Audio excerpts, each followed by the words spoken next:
Hi guys, good morning. दोस्तों, आज हम क्लास 10th की प्रश्नावली 1.2 का क्वेश्चन नंबर 3 को सॉल्व करेंगे। तो देखिए दोस्तों, क्वेश्चन नंबर 3 है हमारा, अभाज्य गुणनखंड विधि द्वारा निम्नलिखित पूर्णांकों के HCF और LCM ज्ञात कीजिए। तो दोस्तों देखिए, हम क्वेश्चन नंबर 3 का सेकेंड नंबर क्वेश्चन को सॉल्व करते हैं। तो चलिए दोस्तों, हम इसे सॉल्व करके आपको दिखाते हैं। तो देखिए दोस्तों, क्वेश्चन में हमारा दिया हुआ है 17, 23 और 29। ये हमारा क्वेश्चन दिया हुआ, इसका कह रहा है HCF और LCM ज्ञात कीजिए। अभाज्य गुणनखंड विधि द्वारा इसका HCF और LCM ज्ञात कीजिए। तो सबसे पहले दोस्तों हम क्या करेंगे, यहाँ पे हम साइड में पहले 17 का हम गुणनखंड निकाल लेंगे। तो चलिए दोस्तों, हम 17 का गुणनखंड निकालते हैं।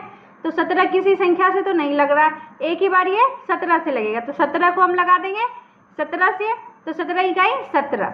अब दोस्तों देखिए, 17 को हम क्या लिख सकते हैं, 17 को हम लिख सकते हैं 17 गुने 1। अब फिर हमारा दूसरा है 23, तो हम 23 का गुणनखंड निकाल लेते हैं। 23 भी हमारा किसी अंक से नहीं लग रहा है, तो इसको भी हम 23 से ही लगाएंगे। तो 23 इकाई हमारा 23 हो गया। तो 23 का गुणनखंड हमारा क्या निकला है, 23 का निकला है 23 गुने 1। अब दोस्तों देखिए, फिर है हमारा 29, तो 29 का हम गुणनखंड निकालते हैं 29। तो 29 का गुणनखंड निकालेंगे तो ये भी 29 एक ही से लगेगा, 29 से ही लगेगा। तो 29 इकाई 29, तो 29 को हम क्या लिख सकते हैं, 29 गुने 1। अब दोस्तों देखिए, यहाँ पे हमें कह रहा है जो HCF तथा LCM। तो सबसे पहले हम HCF निकालेंगे। तो यहाँ पे लिखेंगे, इसलिए HCF बराबर, तो HCF हमारा क्या होता है, ये हमारा संख्या जो है, यहाँ पे 3 संख्या दिया हुआ है और तीनों संख्या का गुणनखंड में देखिए जो हमारा कॉमन आएगा।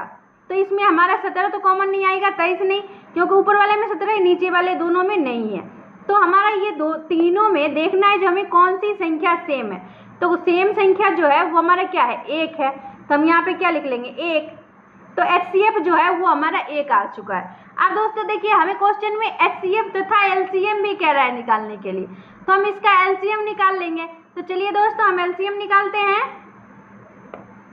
इसलिए LCM बराबर, तो LCM हमारा क्या होगा, जो हमें पहले कॉमन HCF में जो हमने कॉमन किया है, तो पहले उसको तो हम लिख ही लेंगे। तो 1 को हमने कॉमन लिया, तो 1 हमने लिख लिया। बाकी का जो हमने नहीं लिखा है उसको भी हम गुना में लिख लेंगे। तो देखिए, ऊपर वाले में 17 है और 23 में हमारा 23 है और 29 का गुणनखंड में हमारा 29 है। तो दोस्तों देखिए, अब जो है मुझे इसको गुना करना है। तो 17 गुने 23 गुने 29, तो 17 को 1 से गुना करेंगे 17 हो जाएगा। 17 को अब हम 23 से गुना करते हैं। तो चलिए दोस्तों, हम इसको गुना करके दिखाते हैं। 23 को हम 17 से गुना कर लेते हैं। तो 7 या 21 के एक हाथ में 2, 7 दूना 14 और 2 16। इसको फिर हम 1 से गुना कर लेंगे तो 23। अब ये हमारा क्या हो जाएगा, 1 6 3 9 और 2 1 3। तो ये हमारा आ गया 391। अब 391 को दोस्तों हम क्या करेंगे, 29 से गुना करेंगे। तो चलिए दोस्तों, इसको हम 29 से गुना करते हैं। 391 को 29 से गुना करते हैं। तो 9 इकाई 9, 9 9 81 के एक हाथ में 8, 9 27, 27 8 35, 35 क्या 35। अब दोस्तों देखिए, हम 2 से इसको गुना करते हैं। तो 2 इकाई 2, 2 9 18 के 8 हाथ में 1, 3 दूना 6 1 7। अब दोस्तों देखिए, इसको हम जोड़ लेते हैं। तो ये हमारा हो जाएगा 9, 2 1 3, 8 5 13 के 3 हाथ में 1, 7 3 10 और 1 11। तो ये हमारा क्या आ गया, 11,339। तो हम इसको लिख लेंगे 11,339। अब दोस्तों देखिए, इसका जो है हमने LCM और HCF दोनों निकाल दिए। तो हम यहाँ पे नीचे लिख लेंगे, अतः